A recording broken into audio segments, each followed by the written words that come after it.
Identity is separate from expression. You wouldn't call a feminine cis man any less of a man, and you wouldn't call a cis woman who wears a t-shirt and jeans one day and a sundress the next any less of a woman. You don't question their gender. You don't doubt it because it's not yours to doubt or question. So why do you doubt feminine trans men or masculine trans women? Because when it comes to trans people, you cannot separate identity from expression. However, I'm not going to be talking about binary because I don't have a lot of experience with binary, being non-binary myself, specifically agender. Respect it or not, that's not what I'm here to talk about. The way you present yourself does not equal your gender or lack of. Stereotypically, when people think of non-binary people, they think pixie cuts, they think colored hair, they think thin, white, androgynous, AFAB, which means assigned female at birth. They think of a quiet, nerdy social justice warrior that loves to shop at Hot Topic. And don't get me wrong, sometimes cis people, including cis girls, identify as non-binary for short periods of time, but that's how you learn who you are. You try on labels. God, the amount of labels I went through before I found who I was, who I am. I think there's so many other people that have gone through so many other labels than I have, and it's just doesn't make it any less true in the moment. I won't lie, I fall under quite a few of those stereotypes. I'm white, I'm thin, I'm generally pretty androgynous, and I got that short hair, so it makes me an ideal candidate for what we all look like, and all meaning non-binary people.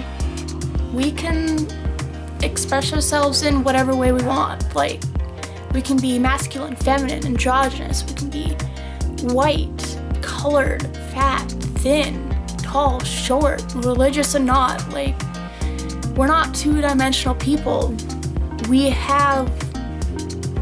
all individuals. We have stories, we have our own likes and dislikes. We're allowed to present in the way that we want because we're people, individuals, and we still get to have our pronouns and names respected, regardless. And here's the tea. I don't give a flying fuck what you look like. If you tell me you're a woman, then I will look at you as a woman. I will identify you as woman. If you tell me you're a man, you're a man. Non-binary, non-binary. Do you have multiple genders? Cool. Agender, awesome. Gender neutral? Fucking lit. You are who you are. That is not for me to make the decision. That's your call to make. Now, if you don't tell me the truth, that's your call. Maybe it's because you're not comfortable enough with me. Maybe it's because there are people around you that are dangerous. And that's fine, because maybe next time you'll come to me more comfortable, less scared, and you'll be like, hey, I'm actually this gender, and I actually use these pronouns, and I'll be like, cool, and that's how I'll identify you, because guess what? You're human, and I'm going to respect you. Our pronouns, our names, our stories, they get to be respected. They deserve to be respected. It's basic human decency.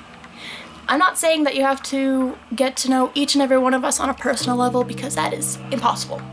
You're never going to know each and every one of us, and you're never going to completely understand or understand how we identify, because just like I don't know how a man feels being a man or a woman feels being a woman, I can't figure that out. Just like if you're a man or a woman, you're not going to be able to understand how I feel. Even if someone's gender neutral, I'm genderless. They're not gonna be able to figure out how I feel.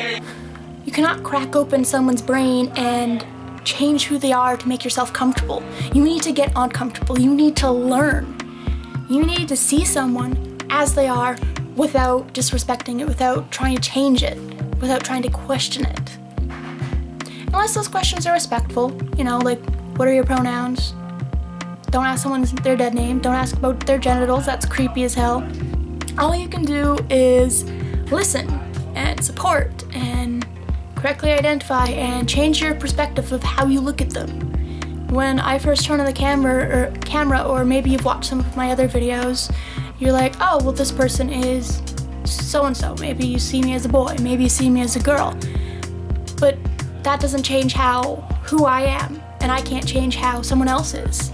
Whether I want to or not. Not that I would, but I know some people are very like uncomfortable with that, and they need to learn that, hey, this individual that I see in a certain way isn't the way I see them. Which is fine. Perfectly valid, whatever. I think the best way to introduce yourself is to include pronouns. Whether you are cis, whether you're trans, binary, non-binary, I think it's just an important little thing.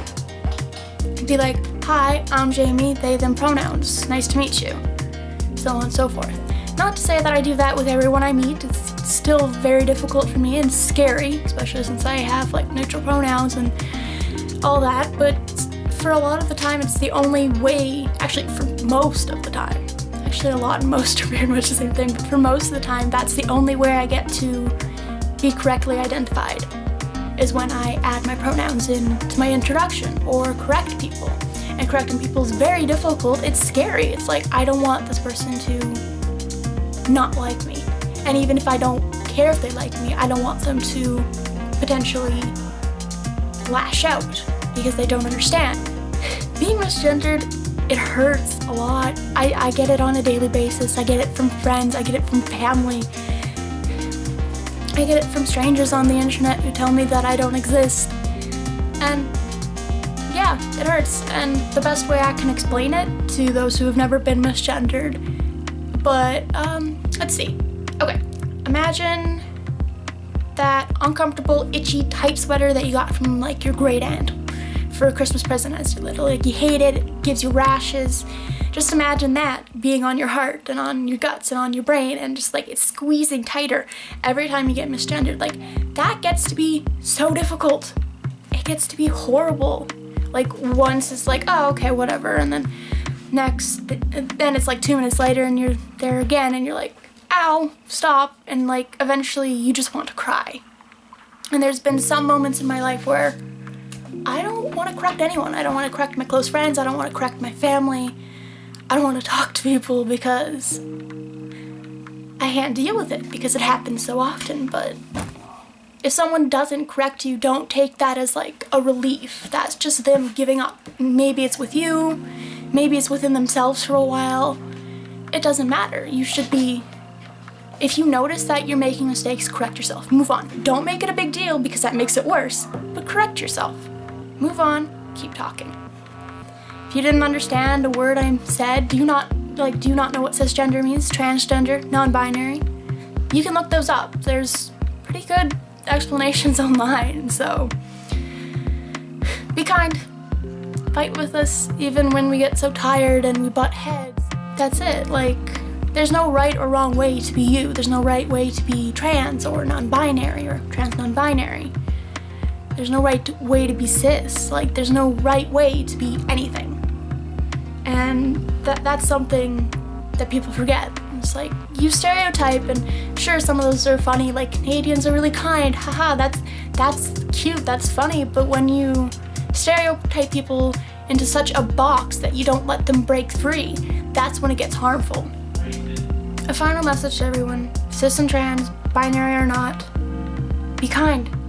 And remember that you don't get to choose how someone else identifies and how someone else expresses themselves. Whether it's in the way they dress, whether it's in the way they talk, the way they do their hair or not. You don't get to choose that. But you do get to choose kindness.